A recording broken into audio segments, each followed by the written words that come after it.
कक्षा 12वीं अर्थशास्त्र के लिए आपको ये क्वेश्चन जरूर से कंप्लीट कर लेना है। व्यष्टि अर्थशास्त्र से आप क्या समझते हैं, ये जरूर से आएगा आपका क्वेश्चन है, ये कंप्लीट कर लेंगे। अर्थव्यवस्था से आप क्या समझते हैं, मोस्ट इंपोर्टेंट क्वेश्चन सभी बता रहा हूँ, 2 अंक के रूप में पूछा जाएगा। अर्थव्यवस्था से आप क्या समझते हैं। इसके बाद आपका अगला क्वेश्चन रहेगा पूंजीवादी अर्थव्यवस्था से क्या तात्पर्य है। पूंजीवादी अर्थव्यवस्था कंप्लीट कर लेंगे और मिश्रित अर्थव्यवस्था भी साथ में आपको देख लेनी है। पूंजी अर्थव्यवस्था की विशेषताएं भी देख लेंगे। यहाँ पे देख सकते हैं अगले पेज में आपको जो क्वेश्चन दिए गए हैं, यहाँ पे जो क्वेश्चन मैं आपको बता देता हूँ वही आपको कंप्लीट कर लेना है। सीमांत उपयोगिता हो सकती है, ये सभी जो ऑब्जेक्टिव इसमें दिए गए हैं ये सभी कंप्लीट कर लेंगे। यहाँ पे देखिए ये आपकी बहुत ही ज़्यादा इंपॉर्टेंट हैं, जो मैंने हाईलाइट यहाँ पे करके रखे हैं, है ना। तो इसमें मैं क्वेश्चन बता देता हूँ आपको कौन से करने हैं। उपयोगिता की परिभाषा लिखिए, है ना। उपयोगिता क्या है, यही है ना, वो तो एक ही चीज़ है, इसको आप याद रखेंगे। तो इस प्रकार से आपको ये दोनों क्वेश्चन इससे कंप्लीट रखने हैं। यहाँ पे उपभोक्ता संतुलन का अर्थ समझाइए, तो ये वाला क्वेश्चन आप कंप्लीट रखेंगे, है ना।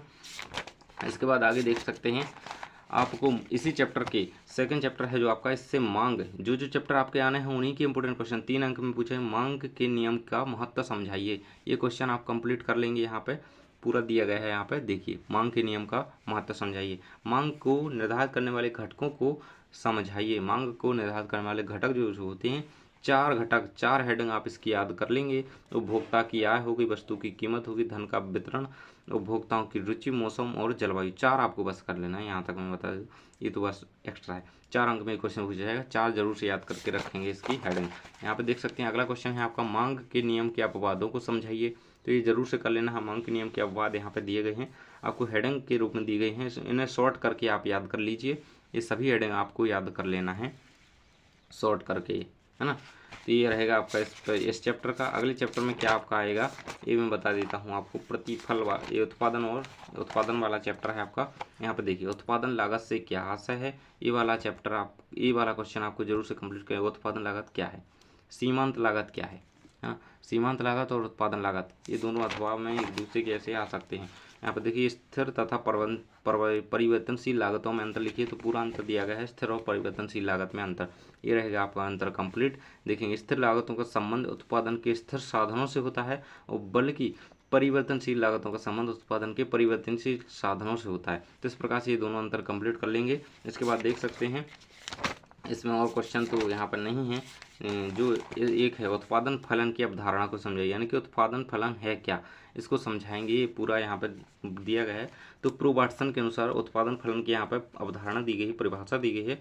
देखिए किसी फर्म की भौतिक परतों तथा उपज की भौतिक मात्रा के बीच के संबंध को उत्पादन फलन कहते हैं। ये आंसर याद रखेंगे आप, इतनी बड़ी आपको परिभाषा याद करने की ज़रूरत नहीं है। यहाँ पर देखेंगे आगे आपका ये वाला भी चैप्टर पूछा जाना है। इसके बाद आपका यहाँ पर देखेंगे यही पूर्ति की लोच को पूर्ति को प्रभावित करने वाले विभिन्न तत्वों को समझाइए या वर्णन कीजिए। तो यहाँ पर 4 हेडिंग इसकी याद रखेंगे।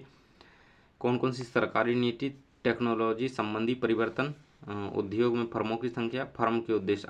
आप अपने अनुसार जो कि आज के समय में जो उदाहरण चल रहे हैं वो ज़्यादा याद रखेंगे, तो आपको याद रहेंगे, है ना। तो अगला है आपका पूर्ति की लोच को प्रभावित करने वाले तत्वों को समझाइए। तो 4 तत्व आपको पूर्ति की लोच को प्रभावित करने वाले याद रख लेना है। 3 अंक में भी क्वेश्चन आएगा तो आप पे 4 तो बन ही जाएंगे, तो 1 अंक भी नहीं कटेगा।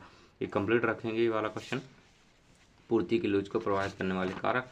इसके बाद आप देख सकते हैं कि आपका जो अगला चैप्टर है बाजार संतुलन, इससे कौन कौन से क्वेश्चन बन रहे हैं यहाँ पे देख सकते हैं। संतुलन कीमत का अर्थ लिखिए, संतुलन कीमत का अर्थ लिखिए। बाजार संतुलन से क्या आशा है, बाजार संतुलन जरूर से कंप्लीट कर लेना है, इसको नहीं छोड़ना है, पूछा ही जाना है 2 अंक में। अधिपूर्ति किसे कहते हैं, अधिपूर्ति जो क्वेश्चन इसका आंसर दिया गया, अधिपूर्ति क्या है। यदि किसी कीमत पर बाजार पूर्ति बाजार मांग से अधिक है तो उस कीमत पर बाजार में अधिपूर्ति कहलाती है। तो ये रहेगा अधिपूर्ति वाला क्वेश्चन। कीमत तल का आशय स्पष्ट कीजिए, कीमत तल का आशय स्पष्ट कीजिए। तो यहीं तक आपके इसी चैप्टर तक आपका जो है सिलेबस है त्रैमासिक का, यहीं तक आपका आना है, इससे आगे ये वाले चैप्टर आपके नहीं आने हैं। तो यहाँ तक मैंने आपको कंप्लीट करवा दी है, इतना आप कंप्लीट कीजिए। ये आपके पेपर में इनमें से कई सारे क्वेश्चन आपको देखने के लिए मिलेंगे। थैंक्स फॉर वॉचिंग, मिलते हैं अगले वीडियो में।